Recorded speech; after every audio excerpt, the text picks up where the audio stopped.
Hello everyone and welcome to our IFA International Press Briefing. My name is Ole Tillmann and I welcome you on behalf of the entire IFA team.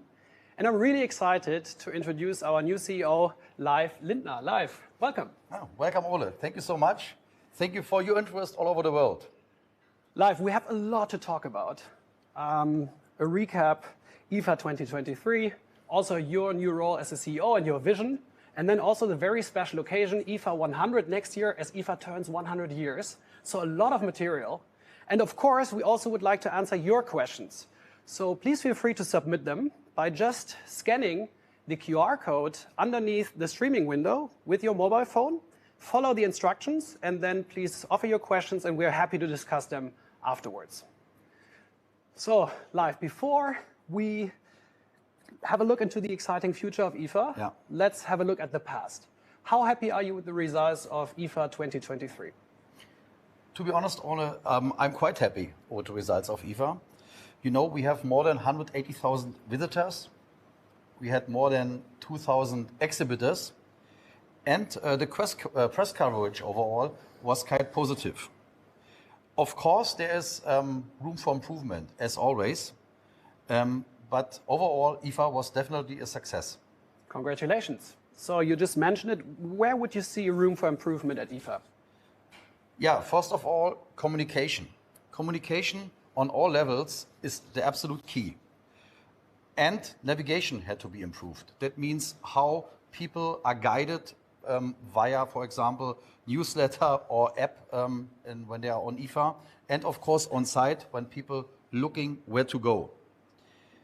Then IFA definitely had to and will get a more event character, like a festival. And for us, it's important that we get the greatest possible market coverage. That means we want to have all market leaders at our booth and also innovative concepts that we want to show there. Last but not least, everything had to be inspiring for all journalists and media to join us. Yeah, that sounds very good. And I know for you as a person also, Leif, customer feedback is really, really important. You have a very close ear to the market. One of your first initiatives as a new CEO was to conduct the C-level survey. What were some of the results that you took away from it? Yeah, for us, it's absolutely important that we are listening what our stakeholders are thinking. Therefore, we are starting that survey even during the IFA and after the IFA. For the exhibitors was quite important that we have a real good, that they have a real good B2B relationship. That means they do good business, they do good interaction, they have a lot of exciting talks. That went quite well from the perspective of the exhibitors. Also, what was mentioned that it was visible that the IFA is going a new path, that there is some change already. Significant was as well that IFA 100 is marked as an absolute perfect moment to show the change and look for how to get in a new time age. For retailers, I was also happy that the overall feedback was quite positive. Of course, as I mentioned in the beginning, operational issues were criticized, and we know that. And they're looking for more digitalization. That's absolutely true, and we will work on that. Of course, the customer experience for them must be absolutely digitized. That makes sense. So for the consumers, what was some of their feedback? Consumers looking for entertainment. They know the IFA from the past, where lots of things happened, for example, in a summer garden. And they're looking for brand activations. That means that brands like you creating a buzz, creating excitement on the booth. We looked at it at this year's IFA. There were very good examples, but for IFA 100, there will even definitely be more. So that was the second trade show since the pandemic. Markets recovered slowly. In how far was the pandemic still noticeable on the floor? Yeah, what was clear, or what is clear, is that people looking for more interaction. If you take a look at the current special interest press, or for example in the Harvard Business Magazine, everybody is mentioning that the digital only is not the solution. There is an absolute recovery If I take a look what happened in our Clarion universe, over 300 shows that Clarion is organizing, most of them are recover on a scale above the situation before the pandemic. People missed the real life experience. People looked for interaction. They want to touch, see, and feel the product physically. So digital only is not a solution. It can only be a real life experience where you get your hands onto the gadgets, where you experience the brands, and that's really at the core of IFA, right? Yes. So if we now zoom out a bit from IFA and we look at the market more in general, are there some trends that you can observe? Yes, thanks to the very good partnership with the GfK, I want to talk about three things, three trends. There is a clearly promotional driven growth. Of course, everybody knows we have currently Black Friday, so everybody is aware that promotions are going on, but I'm not talking only about Black Friday. General promotion activities motivate consumers to do sales that they maybe were not doing without promotion. Because everybody is aware that the current economic situation keep customer more cautious, and that therefore it's important to create a buzz not only with promotions but to do intelligent ones. Second, brands like you offer security. In difficult times, people focusing more on the big brands, and therefore IFA is the show where you can boost and, let's say, fire up your brand. Third thing is sustainability is a priority for many consumers to decide to buy something. Not only in home appliances, but for home appliances, in this moment, it's one of the key decision factor to buy a product. Yeah, makes absolute sense from my perspective. So, Leif, now that we see these large trends on the horizon, let's come to another very exciting topic for you personally as well. Yes. Being the new CEO of IFA. Leif, how do you assess the potential of IFA? Why did you say yes to this? Yes, very good question, Ole. So, first of all, I'm very proud to get this responsibility because I'm a typical Berliner, born in Western Berlin a long time ago. So for me, I grew up with the IFA. It's easy to understand what had to be happened there. And it's the largest trade fair for consumer electronic in the world. Oh my God, how can anybody say something like this? And Albert Einstein was opening the Funkausstellung 1930 with his own personal words. So that's unique. Nobody else can do that. Absolutely. You know what? I think that this speech is absolutely worth watching. So you will find that on YouTube. Just type in IFA and Albert Einstein, you will find it there. Yeah, you're right. And of course, IFA made history. So the first color TV was shown at the IFA, the first Walkman, the first OLED TV was shown there. So you see, IFA had a good heritage, and we are able to bring this heritage into a new modern format with IFA 100.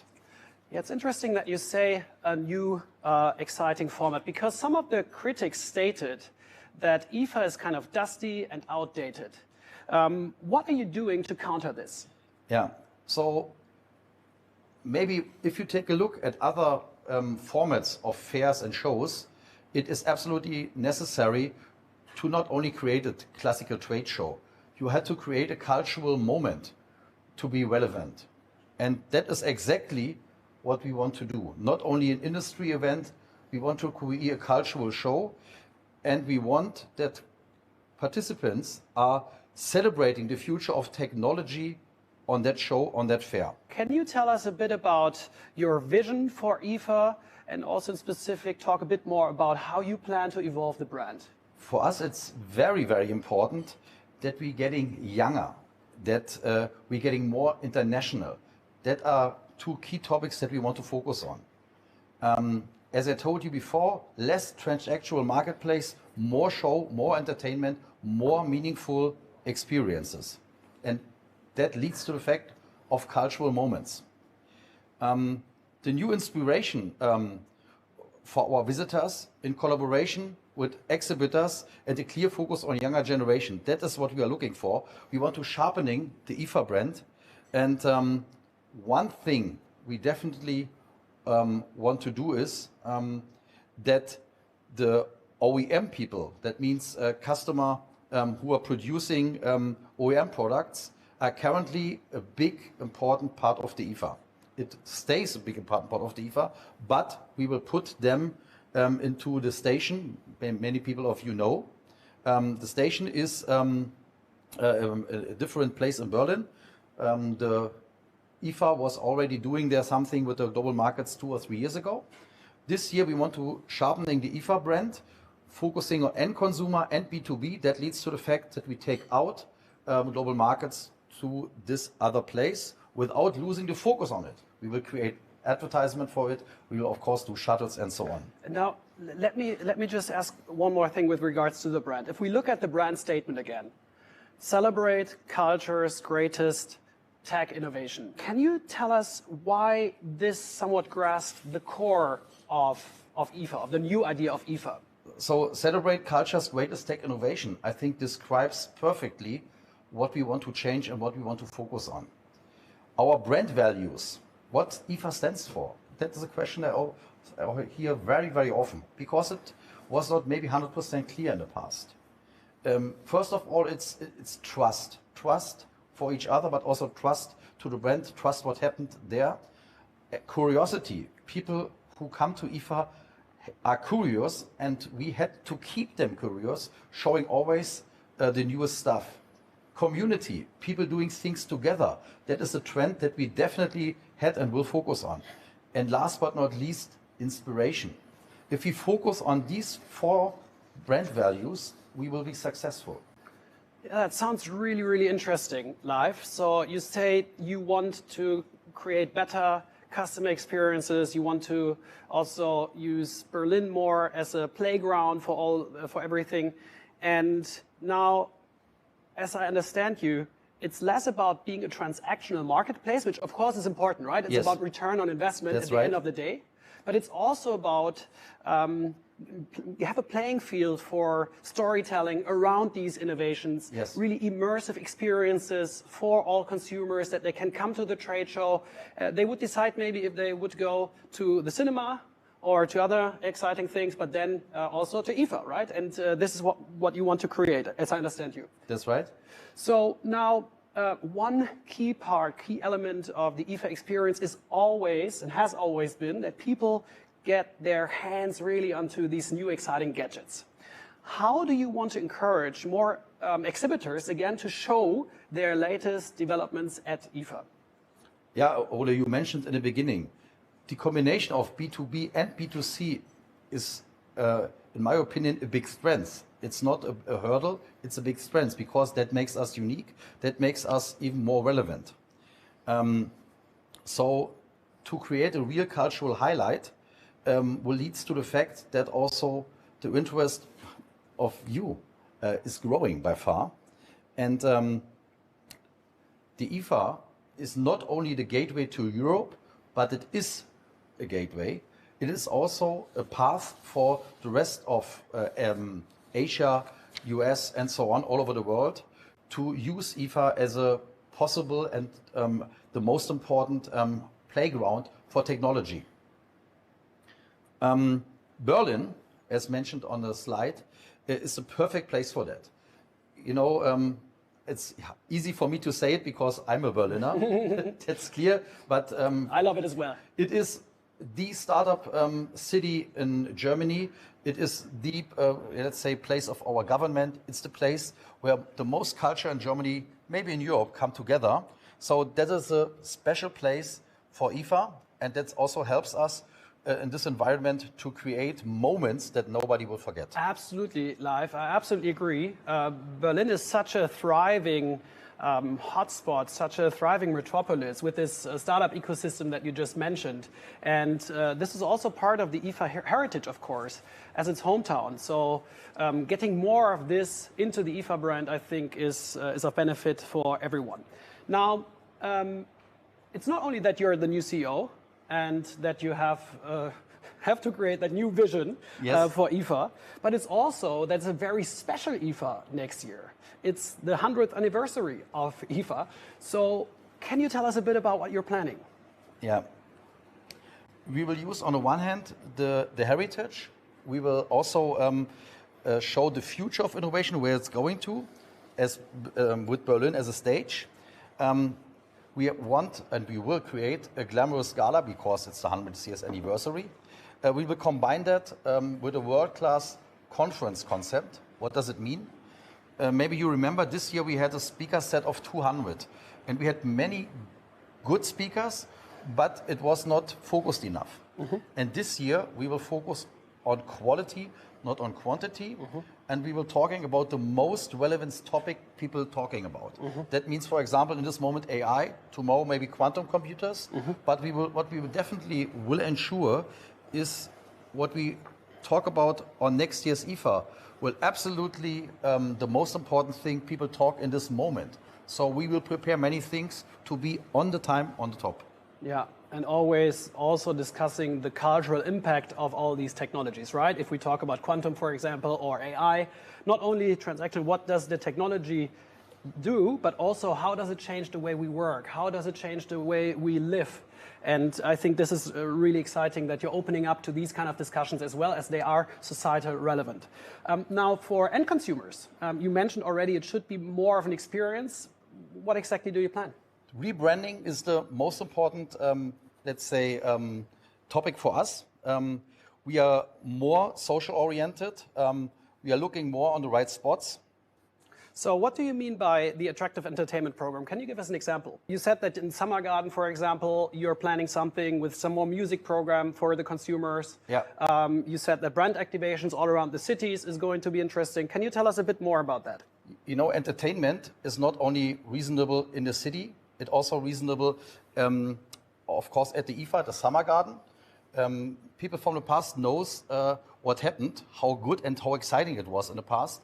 And we want to bring it back, not only there, but also in the city and in also digital. Now, one concept you already mentioned in our pre-discussion we had was a very special one your team came up with. Can you tell us about this concept? Of course. Our team worked quite hard on the new concept, and it's a fantastic one. It's called 100 Moments. What exactly is 100 Moments about? So 100 Moments bring visitors in touch with innovations and celebrate the moment. So it's a citywide takeover. So partners and exhibitors, together with us, of course, will create these moments. These 100 moments are not focused only on the time frame of IFA. The 100 moments could also happen, let's say, a few months ago. We also could thinking doing a countdown in the city to the IFA, mentioning again and again these 100 moments. We have 3 different opportunities for them. One of them is a pinnacle in real life activation, let's say in a bigger scale. The other one is the same one in a smaller scale, and digital activation, let's say only. So if we look at tier 1, let's say the largest activations, can you give us a couple of examples how they look like? So for the bigger scale, one idea is to, let's say, open a pop-up espresso store to showcase the amazing capabilities of professional coffee makers. We will host tastings and workshops at a place where maybe nobody will expect it. Are you a coffee drinker, Leif? To be honest, not really. Not really? I love coffee. Yeah. So I will go there. Maybe you go to the second activation. Yes. To the laundromat. Yeah, you're right. Yeah, good idea. The second one is to use a laundromat, everybody knows. So it's maybe boring during daytime, but in the night, it's getting, let's say, a bar, a club. And we want to use a reasonable, sustainable designer to create the atmosphere over there and to show some products. So I think this is a unique opportunity. And this is where we would also bring in Berlin as a place again, right? So this is where we engage also with the Berlin community. That's absolutely true. And this is also an interesting one. 100 moments combined with computer and gaming. You see a combination of AR with real life, and you see what can this mean. I think it's outstanding and reasonable good. So these are the larger ones, but you also had some medium-sized ones, right? Tier Yes. 2. Let's have a look at some examples there as well. Yes. So one opportunity is to use gadgets that are already on the market, bring them together with consumers, do run classes, do other things in Berlin, and present the results on different billboards all over the city, and show that we use this as a moment. Yeah, this also is a let's say for the middle class let's say moment. We used a photo booth all over Berlin, combined it with a brand, and create special opportunities to do with a mobile phone or with the camera.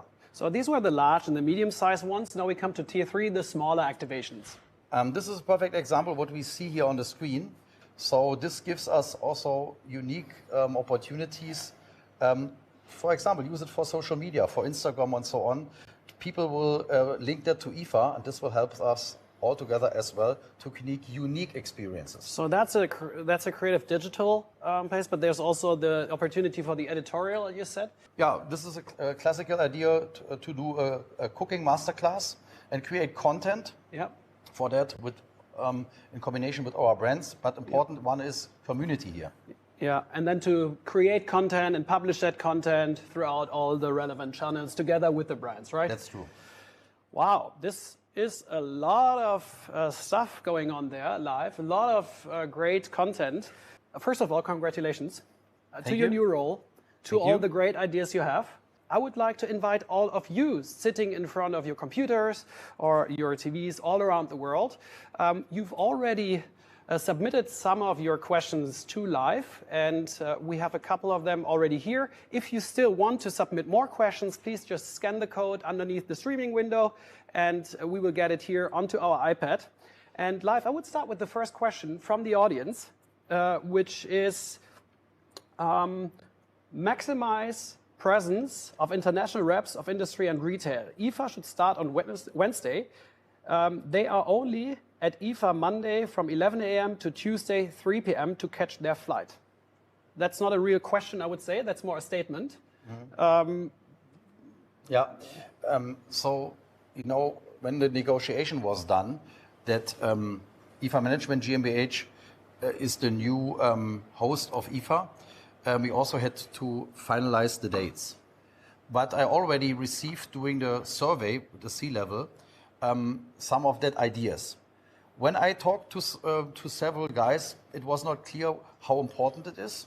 But I hear also the idea more often, maybe it could make sense to start on Tuesday, because to get more international dealer, it could help us not doing it on weekend. But there are pros and cons for that. What I can say is we are taking everything into consideration. What I can definitely say is next year's IFA dates are fixed. So they start at the 6th, as always, on Friday. The opening gala will take place on Thursday.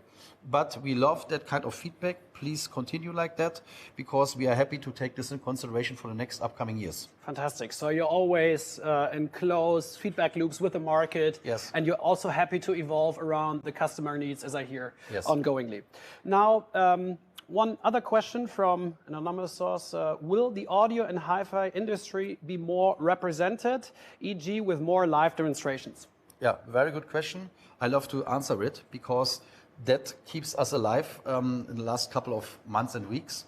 Because maybe you remember the current logo of IFA. There is that called Otto, and there's a hint on his mouth and his ear. So that leads to the fact, of course, audio is an important point. And I feel by myself, being an end consumer when I was this year's IFA, that we had to improve our audio presence. So we are in discussions about different concepts. We know that we also had to be able to offer a sound experience at IFA that is not easy in the big halls. So we are currently checking how to do it. But what I can definitely say is we will do and focus on audio more, talking with brands, but also give them the chance and the space to do so. Next question that I see on my iPad is, what is IFA doing to increase US-based exhibitors? when we take a look at the detailed, let's say, analysis from this year's IFA, we saw a significant growth of clippings from US. That means the interest is there. Fact number 2 is this year's IFA is not crossing with the Labor Day. Maybe some of you will laugh about that issue, but it's an issue. I talked to many of them as well. It's important for them. And the Labor Day was crossing with the IFA in the past. This year it's not like that. And sorry, next year it's not like that. So that's a natural moment. But what we definitely had to improve is our communication with the American and US press. And that's what we will do. We are currently working on several projects. How to do it, I cannot tell more now. But what we definitely will do, we will increase our presence and our, let's say, information flow to the US as well. And you will also be at CES, right? Of course. So you will be presenting there. Yes, as well. we get an opportunity there to meet us as well. That's true. Fantastic. So America is the one big market, important exhibitors there, but also China is very important, and that's what the next question is about. Do you have any special plan for Chinese exhibitors, given the enormous amount of them? Yes, it's true and visible that we have a high share of Chinese exhibitors, and of course we are proud of this because many innovative companies coming from there. At this moment, I also had to say we want that diversity also of countries. That means we also want to motivate people from Asia, from Taiwan, from Japanese, from Korea. I have a small insight if I take a look, and when I visit these countries, I was visiting Korea, Japan, take a look at the fairs over there in the last couple of weeks, and I can clearly say there's a lot of potential. Yeah. And of course, we will take care of our friends from China, but we also will take a big look and motivation to bring other people from India, from all over the world, and of course from the rest of Asia here. We co-work together with our agency to give you more information if you want to. So there's one question. Will there be a focus on sustainability at next year's event, Leif? Of course it will. The sustainability village this year was a starting point. We also see that we can improve there some things, of course. So sustainability, we also know that consumers are asking for it and looking for it. We will, let's say, renew the concept. We are currently working on that. And I think early next year, we can be more specific. That means, I think in January, we can present the new concept and will present a new concept, how to show sustainability. Perfect. I would say we wrap it up with that. I have one thing to mention. Of course, please. Because I have one question in my mind that I hear the last couple of weeks quite often. So I put the question to myself, what are you doing for photo? Yeah. Is photo important or not? Because in the past it was, but at these days it's not focused anymore. And I clearly want to mention, we are in strong discussions to bring photo back, not as a side project, as a significant part of the IFA. This will help us together with some ideas that we are doing in the city, with galleries, with photographs. Also Berlin, I would say, as a capital of the creatives, it's perfect to do so. Yeah. But that, I think, want to really point out that photo is getting also a bigger, let's say, meaning in the next couple of months. Okay, here's one more question with regards to our presentation that we were showing and whether it will be available via PDF afterwards. Of course, I would just take over that answer. Of course, it will be available. We are going to send it over to you right after our presentation here. So, and then there is one more question from Peter Cyprian, I see. I wish you every success for the 100th IFA 2024 and beyond for the next few years. The trade will fully support you and your team. Best regards, Peter. What should I say? Thank you, Peter. Okay, we have one more. What numbers of exhibitors do you expect? What numbers of exhibitors do you expect? You know, because next year, 100 Years Edition, more focused than ever, and a program to attract end consumer. So we attract, I would say, quite more exhibitors, consumers than visitors than this year. Quite more. So as you mentioned already, it's really about bringing consumers more onto the show, match them with the right brands, creating these experiences, and having the entire city celebrating IFA's 100th birthday. With that, I would say we wrap it up. Leif, it's really exciting. If there's one thing you would want our audience to take away, one last thought, what would that be? Yeah, thank you, Ole. So IFA 100 will be a unique and once-in-a-lifetime chance and moment. It's time for a new chapter of IFA. Let's celebrate together culture's greatest tech innovation together with us in Berlin next year. Thank you so much for listening. So we wish you all the best for today. As said, you'll receive the PDF. And if you would like to see us again in spring, we will be back live with another international press briefing. So see you soon and hopefully see you in person next year in Berlin. Vielen Dank. Dankeschön. Thank you. Thank you.